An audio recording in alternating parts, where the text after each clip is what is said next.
So there are 3 Councils Act we are seeing, no? 1861 Councils Act, 1892 Councils Act and 1909 Councils Act. See, we'll see 1861 Councils Act one by one. In 1861 Councils Act, it is the landmark achievement in the history of, in the constitutional and political history of this country. Political history. It is the landmark achievement in the constitutional and political history of this country antunna. So 1861 Councils Act is the landmark achievement in the constitutional and political history of this country. Why? So that is what we are learning, no? So if I don't tell this, you are by studying Lakshmikant also you can, yes, constitutional and political history. But why? That you need to question. See, not only polity subject, whatever the subject you read, then question there why it is calling and all. Then you remember for a long time. No need to study again and again. Once you study means you remember till the exam. Then you can cover more, no? No need to wait for the what I didn't complete my syllabus. Alanti problems em undavu. ఒకసారి చదివేటప్పుడు perfect చదివి మనం గుర్తుపెట్టుకుంటే so till the exam it will be remembered. So now landmark achievement in the constitutional and political history of the country. So ఎందుకు మనం 1857 sepoy struggles తర్వాత what we are studying the what brain of what crown, British crown, how she was changing her decisions. ఇండియాలో ఉన్న కండిషన్స్ని బట్టి అక్కడి నుంచి decisions తీసుకుంటున్నారు British వాళ్ళు, బ్రిటిష్ గవర్నమెంట్. ఇక్కడ పీపుల్ ఎలా చేంజ్ అవుతున్నారు, వీళ్ళని ఎలా మేనేజ్ చేయాలి, సో ఎలాంటి పాలసీస్ తీసుకురావాలి, ఎలాంటి లెజిస్లేషన్ తీసుకురావాలి, so that they can continue their rule. ఎలా పీపుల్ని డివైడ్ చేయాలి, ఎలా అర్థమైందా, ఎలాంటి మాటలతో డిసీవ్ చేయాలి ఇండియన్స్ని. Getting the point. అది అర్థమవుతుందా లేదా? 1773 రెగ్యులేటింగ్ యాక్ట్ నుంచి వాళ్ళు హ్యాపీ, బెంగాల్ని ఆక్యుపై చేసినందుకు హ్యాపీ, ఇంకా ఆక్యుపేషన్స్ జరిగినంత కాలం. Getting the point. సో ఎక్కువ రా మెటీరియల్స్ని ట్రాన్స్ఫర్ చేసుకున్నారు, squeezing total our wealth and taking to the war. British వాళ్ళ ఇండస్ట్రియలైజేషన్కి మనం రా మెటీరియల్ కంట్రీగా యూటిలైజ్ చేసుకున్నారు. మన ఇండస్ట్రీస్ని నెగ్లెక్ట్ చేసి అక్కడ ఫినిష్డ్ గుడ్స్ని తెచ్చి మళ్ళీ మనకే అమ్మినారు. Getting the point. So poverty and British rule India ఎవరు? దాదాబాయి నెరోజీ చెప్తాడు. This all in the history you will learn. But ఇక్కడ కొంచెం ఐడియా ఇస్తున్నాను నేను. Getting the point. సో అంటే ఇక్కడ ఏమైంది, 1858లో good government of India act అంటే ఇంతవరకు ప్రశ్నించిన వాళ్ళు ఏమన్నారు, how 1858 government of India act is called as good government act, అసలు ఎట్లా అవుతుంది అని awareness, they are building awareness in the people. Then British crown, everything, every report, intelligence go to the British, no, British government. So they thought that as we have to give some importance to the Indians, otherwise we have to, అంటే ఏంటి, ఏదో చిన్న chocolate ఇద్దాం, so that we can take the what total gold. ఒక chocolate offer చేసి, ఒక biscuit offer చేసి total wealth తీసుకొని పోతాం కదా మనం. సో చిన్న చిన్న ఇంపార్టెన్స్ ఇచ్చి మనం రన్ చేద్దాం మన యొక్క రూల్ని. సో వాళ్ళకి మనం మంచి చేస్తున్నట్టే ఉండాలి. సో ఎక్కువ చేసి అట్లా ఎవరిని, ఇండియన్స్ని మభ్యపెట్టే పరిస్థితి చేసారు అనమాట.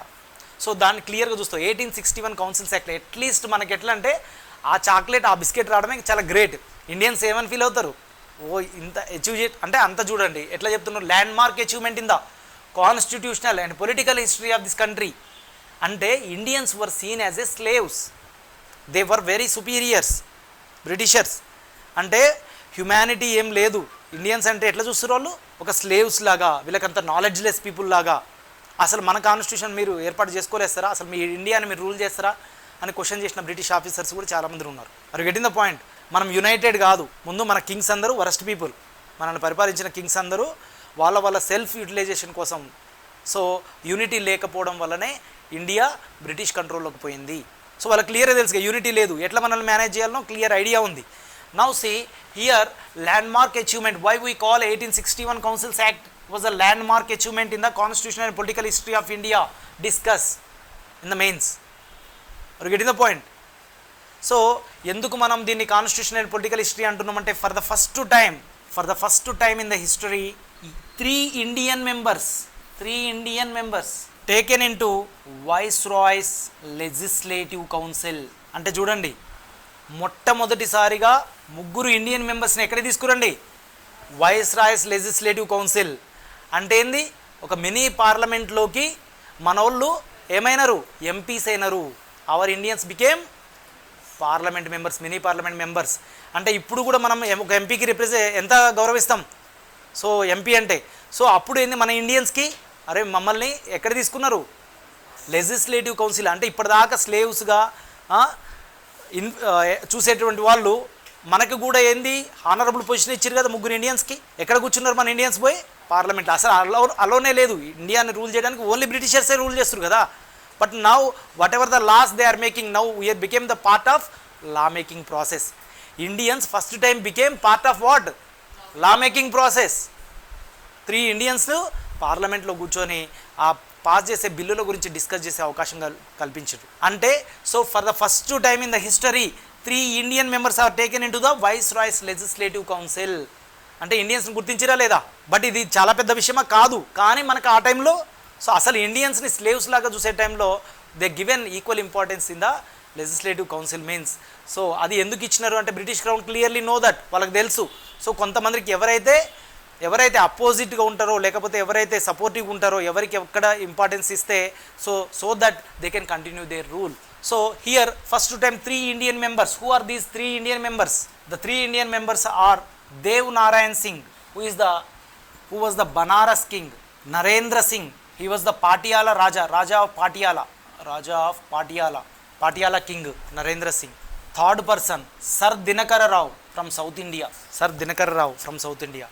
These are the 3 members first time entered into the where Viceroy's Legislative Council. Ante for the first time Indians were taken into the where Viceroy's Legislative Council. Is it not the constitutional history and political history of this nation? Earlier they were not seeing it as even human beings. The Indians means slaves for us. So that attitude the British government have changed, and our people are allowed into where, into the mini parliament, Governor General's Legislative Council. So that is the reason why we call 1861 Councils Act as the constitutional and political history of the landmark achievement in the constitutional and political history of this country. And after that the centralized whatever the powers, legislative powers, here with the 1861 Councils Act decentralized the legislative powers to provinces. Decentralized the legislative powers to the provinces, which were taken in 1833 Charter Act. You may be remembered. So 1833 Charter Act lo emaindandi, 1833 Charter Act centralized the legislative powers of, మీకు గుర్తుండాలి, please understand. Governor of Bombay, governor of Madras, governor of Bengal were there. They were independently having law making power, laws, sub-laws, ordinances are making.